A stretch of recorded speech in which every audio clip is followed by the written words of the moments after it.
It is Friday, and I will be back on Monday. Are you excited? Do you miss me? So don't forget that you have a vocabulary test that's going to be on Monday. Also, don't forget that you can go into Quizlet. I showed you how to do that and how to get on, and you can do some extra credit on there. In addition, the sub should be handing out your study guide today, and those will be due next Wednesday when we take this test. The online quizzes should be up by now, so you should be starting to study for this test and taking those. There are going to be 5 online quizzes, in addition to the 5 extra credit for your study guide, just like we did last time. So there's a total of 10 extra credit points for this test. So make sure that your homework from 1-4 is turned in. I know you guys have had a lot of homework this week, but that's what comes in the territory when your teacher is not in the building. So here is our lesson objectives. Again, don't forget that the sub can always pause this video whenever she needs to have you guys give you some more time for writing. So I'm going to go through it pretty quickly. If you need to pause, go ahead and pause. This is also on Google Classrooms and also on my website if you need to refer back to it. So we've got a lot of vocabulary in this lesson as well. So we're going to talk first about adjacent angles. Adjacent angles are 2 angles that share a vertex and a side. They are going to always be side by side, adjacent, right beside each other.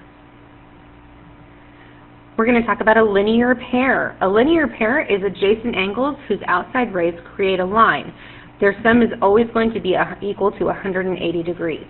So this here is a linear pair. There's your line, and it makes one angle, and there's the second angle. Makes a line, so therefore it's a linear pair.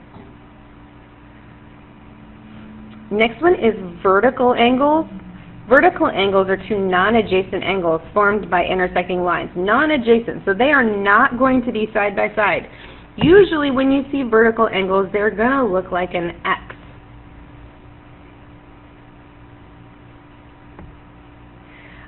They are formed by intersecting lines, and they are always congruent. So this side is always congruent with this side. And likewise, this side is always going to be congruent with this side. Vertical angles. So let's take a second. You might want to pause the video here, and I want you to name an angle pair that satisfies the condition that 2 angles form a linear pair. So there could be a lot of different answers here. Just the ones that I'm going to put up are like angle P, is that an I in the middle? PIQ is also going to form a linear pair with QIS. This one here forms a linear pair with this one because PS is going to be a line. You could have a bunch of different answers here, so that's not the only one at all. In this example, we're going to name 2 adjacent angles whose sum is less than 90 degrees. So go ahead and pause here for a second and give the kids some time to work on that one and on B, and then we'll come back and talk about them. So A has a bunch of different answers. 2 adjacent angles whose sum is less than 90 degrees. Well, angle BAC and CAD, those 2 put together, they are adjacent because they're side by side, and 30 plus 55 is going to give us 85. So that is a pair that's going to create a sum less than 90. NAF and angle FAE also do the same thing. So let's look at B, name 2 vertical acute angles. 2 vertical acute angles. So we're looking for angles that are right across from each other that are made by 2 lines. So how about this one and this one? NAF and CAD. Those are both congruent, and they are acute, and they are vertical. BCA and FAE are also acute and vertical. You could have had either one of those. Next, we're going to talk about complementary angles. Complementary angles are two angles whose measure have a sum of 90 degrees. These can be written a few different ways. You could have your good old 90-degree angle, and you could have one cut in there, and those two obviously are going to equal 90 degrees. But they also could be separate angles. So if I have an angle here that is 30 degrees, and I have another angle over here that's 60 degrees, those two angles also are going to be complementary because they equal 90. Now, let's talk about the next one, which is supplementary angles. Supplementary angles are two angles whose measure have 180 degrees. So you could have a linear pair. Because if this one's 30 degrees, this one has to be 150 degrees because they equal a straight line, which always equals 180 degrees. But you could also have two separate angles. So if this one could be 30 degrees, then you could have a big old acute angle or obtuse angle here that equals 150.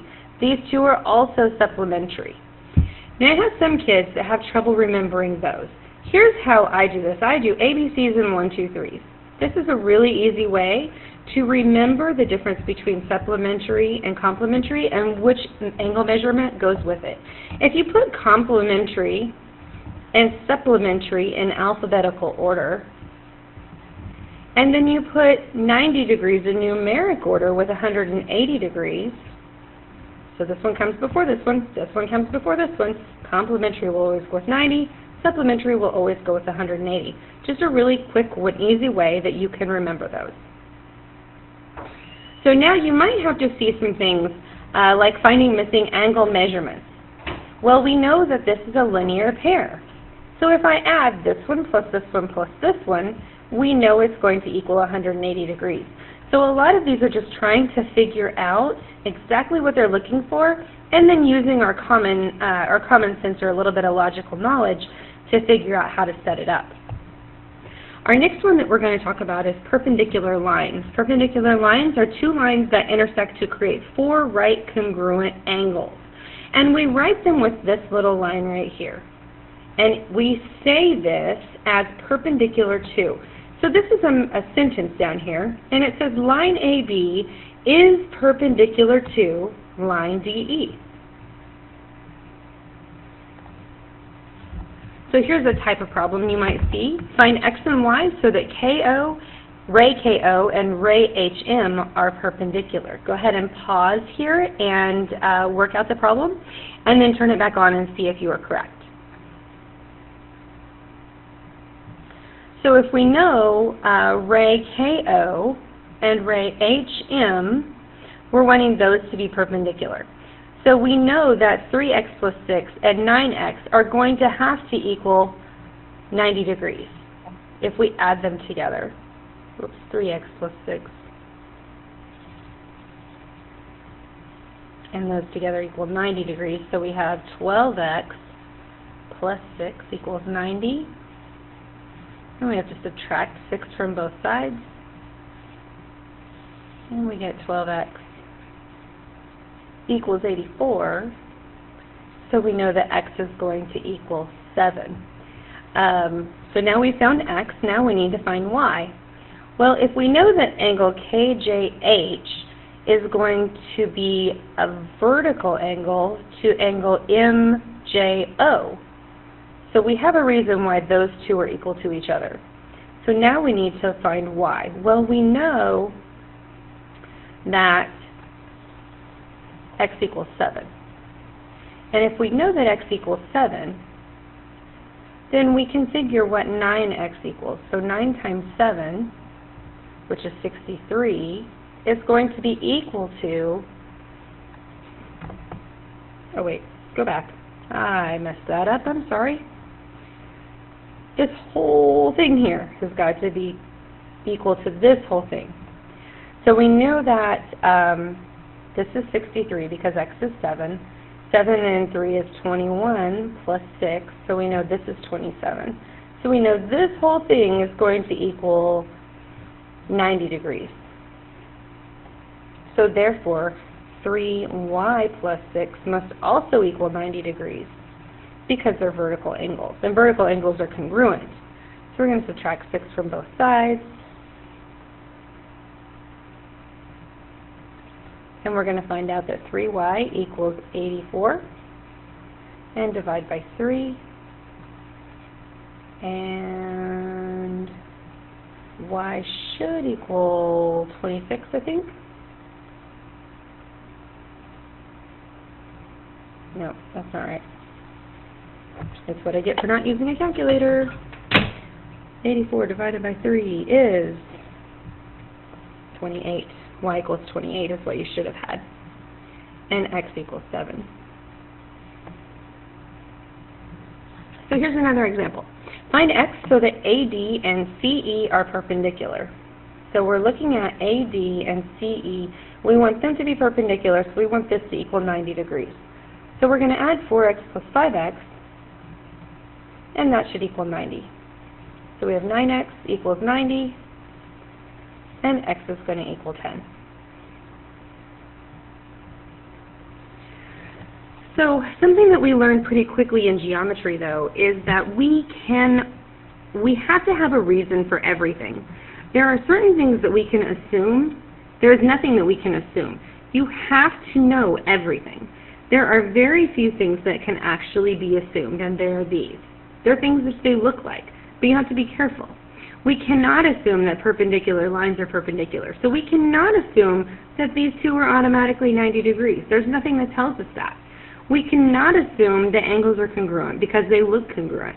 And we cannot assume that segments are congruent just because they look congruent. Be very careful. You have to be able to prove everything that you know. So in your iNotebooks, I want you to write this in red pen. If you need to pause to get a red pen or a red marker, do that. But this is an error alert. You cannot make assumptions about geometric relationships for figures in a diagram. Just because two angles look alike does not mean they are congruent. You also cannot add your own information. Be very careful with this. I see lots of mistakes by kids be made from that. So the next few slides, I'm just going to put up here one at a time, and I'm going to let you guys go through them as a class. So the first one here, refer to the figure, name two acute vertical angles. And you can pause in between these if you need to. The second one, name a linear pair whose vertex is E.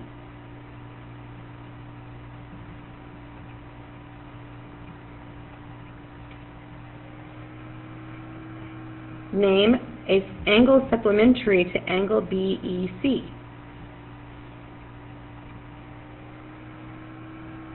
Angle 1 and 2 are a pair of supplementary angles, and the measure of angle 1 is twice the measure of angle 2.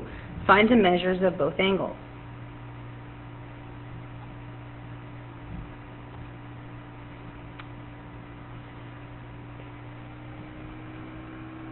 So we're just going to skip right on. And make sure that you get all of your homework done before on Monday. You guys are going to be getting a workbook 1-5. The assignment is to do both sides. I'm also going to have the sub hand out a piece of paper that has a bunch of circles on it. And it's just realizing things about different angle measurements. It's kind of fun. That one is not going to be due until Wednesday when we take the test. So take your time on it. Lots of stuff to do this weekend. Make sure you're studying for your vocab test on Monday. Make sure you're working on your study guide. The test is going to be on Wednesday. The circle paper is going to be due on Wednesday. The Lesson 5 worksheet that you'll have the rest of the hour to work on, that's also going to be due on Monday. And don't forget your Edmodo. Keep working on Edmodo. It is not due this Sunday. It is due next Sunday. But don't forget to be working on it when you get a chance, because fall break is coming up, and if you're doing anything over fall break, it needs to be done before you leave for fall break, because remember, it is due at midnight, not this coming Sunday, but the following Sunday. Have a great weekend, guys, and I will see you on Monday.